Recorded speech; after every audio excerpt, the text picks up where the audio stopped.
Well, hello everyone. Well, today I'm doing something that I've been planning to do for several days and just now getting to it. But today I'm going to show you how to pickle in a crock. And so today I'm doing pickled cabbage in a crock, but you can use this same recipe for your cucumbers, for cauliflower, for your radishes, green beans, whatever you want to pickle. You can put them in the crock if you're wanting dill, which is what I'm doing today. Okay, so I'm unpacking. You can see my crock's been in the box, so I'm unpacking it, and I can't stress this enough. You want to make sure that your crock is very clean, because this is a fermenting process. So I've got water here, some hot water that's soapy, and so I'm just going to clean the lid and the weight and the crock real good. I mean, they're already clean, but I'm putting them in hot soapy water, and then I'm going to rinse them real well, and then I'll show you the next step. I have finished cleaning my crock and dried it good. Now here's the next step. Now you do not want to skip these steps, because you don't want any soap residue left in your crock or on the weight. And so you've seen me use these tea towels before, and what I'm going to do is pour some of my vinegar I keep on the countertop all the time. I'm going to pour some vinegar on this tea towel, and then I'm going to wipe the inside all over with this vinegar. That way, if there's any soapy residue, I'm going to get that off. I'm also going to clean the bottom of these weights the same way and have them so that they do not have soapy residue on them. And so then I'm going to be ready to start putting my cabbage and all the other stuff that I'm using with it into my crock. Okay, so I've got my pot on the stove. It has got 1 gallon of water in it. So, and to that 1 gallon of water, I'm going to add 1 quart of vinegar. Now, I'm adding vinegar to mine because vinegar helps kill bacteria, but it'll help with keeping it'll give me the good bacteria, but it won't let bad bacteria grow in this. Now, the next thing that I'm going to add is kosher salt. Now, if you don't have kosher salt, I would advise you to use some kind of salt besides the salt that has iodine in it. You don't want your brine to be turning cloudy. And so to this, I'm going to be adding, let me look at my recipe here, see exactly what I've got to add to my salt. I'm going to be adding, actually it's asking for cups, so let me get my cup out. I'm adding 1.5 cups. I'm doubling my recipe for the brine because I want plenty of brine over mine. I have a 2-gallon crock, so I'm going to be putting a lot of vegetables down in that crock. So get that up to where it's to the top, and then get another half. You don't want to skimp on your salt because this is a fermentation process, and the salt is going to help with that fermentation. So make sure that you follow your instructions. Okay, so I've got 1.5 cups. Now I'm going to turn that on and let it, actually I'm going to put it on the back burner so that it'll do quicker, and let it come to a boil. And then you want to let this cool completely before you pour it over your vegetables, because you're not trying to cook the vegetables. All we're doing at this process, or at this point in the process, is to dissolve the salt and get this mixture mixed good. Okay, I'm going to show you here. This is not boiling yet, but you see that it's not cloudy anymore either. So that tells me that my salt has dissolved. So I'm going to turn it off and start letting it cool. Now the next part of this is going to be layering the vegetables in your crock. And the first thing that I'm going to do, I've got grape leaves that I got yesterday from my neighbor's grapevine, and I'm just going to layer 2 or 3 of those down in the bottom of the crock. I've washed them so that I know that they're good and clean. And so I'm just going to layer those. And then I've got my chunks of cabbage, just big chunks of cabbage, and I'm going to start layering those down in the crock. I want to layer them so that this brine can get all around them. Also have them big enough that whenever I pull it out, I can slice off bits of it to go on a sandwich. Okay, so that's all of that. Now the next thing that I'm going to show you here, you see what I've got here? You remember, if you've seen the old video, you saw that I did my garlic in vinegar. And it's in apple cider vinegar.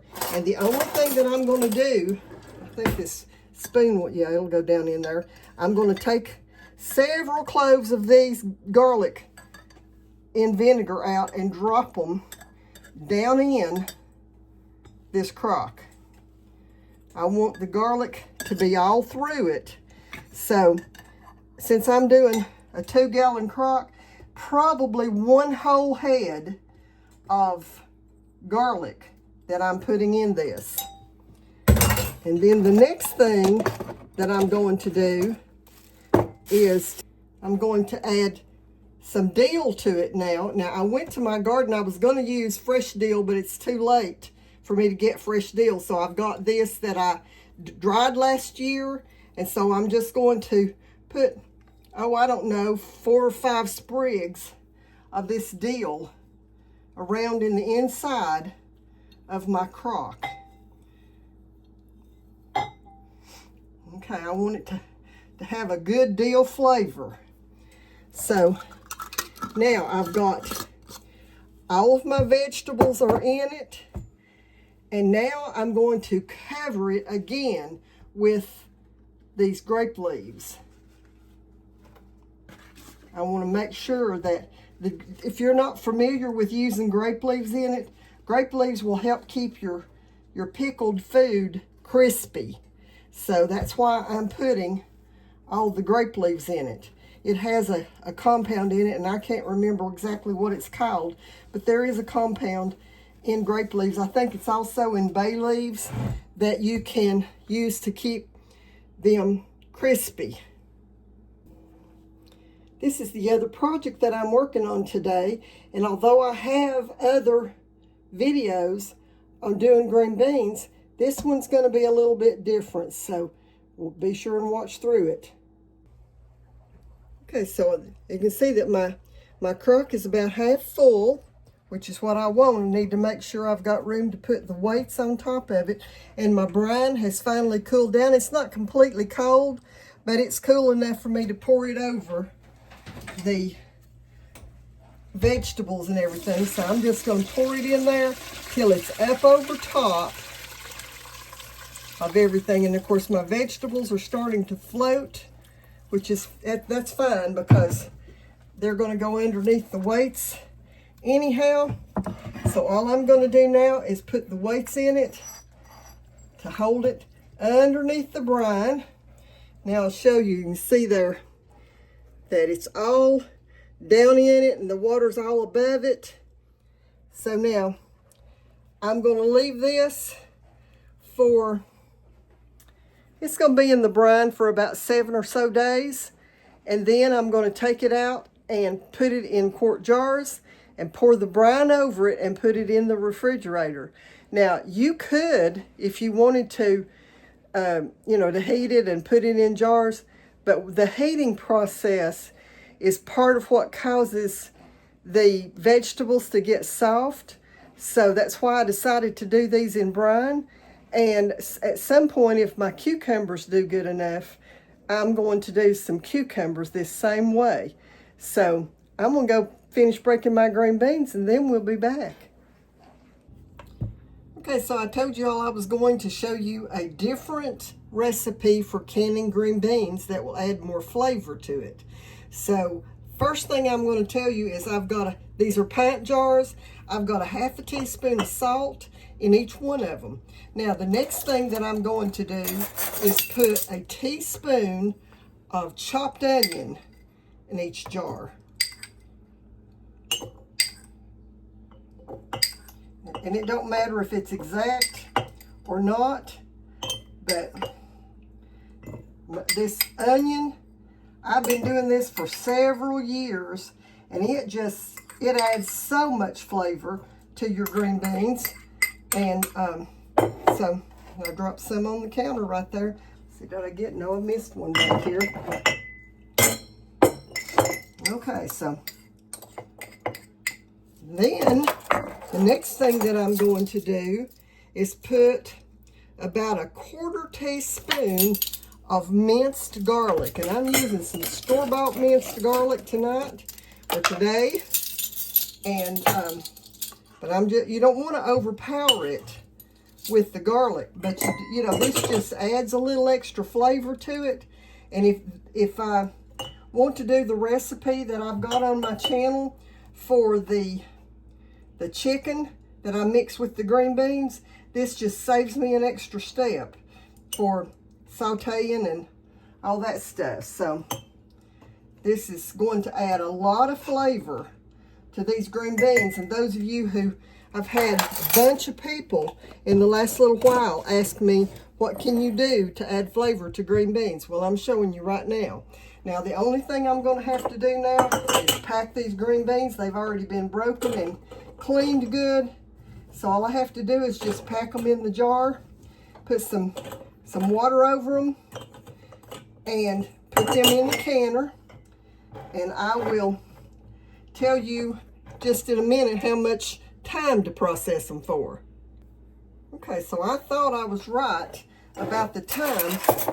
If you're doing quarts, you're going to want to do them for 25 minutes, but the pints you can do for 20 minutes. So all I'm going to do is get these jars filled up, put them up to 1 inch headspace with water, and then I'm going to process them in the canner for 20 minutes because I'm doing pints. So when these are out of the canner, I'll bring you back and show you what they look like. So I've got the first batch out of the canner, and they're beginning to seal. You may hear a pop while I'm doing this. But I just want to tell you, I put onions and garlic in this, but you could use any of your flavorful vegetables. Celery is a good one. If you like celery, to add celery or celery seed, or just all kinds of stuff that you can add flavor to your canned foods to change it up a little bit. So I hope you'll try some of these recipes, the pickling, or, change up your green beans or your peas or, some of your other vegetables, and just try different things with them. Just make sure that whenever you do that, you look to see which one of the things that you put in the jar, it needs, what needs to be processed the longest, and that's your processing time.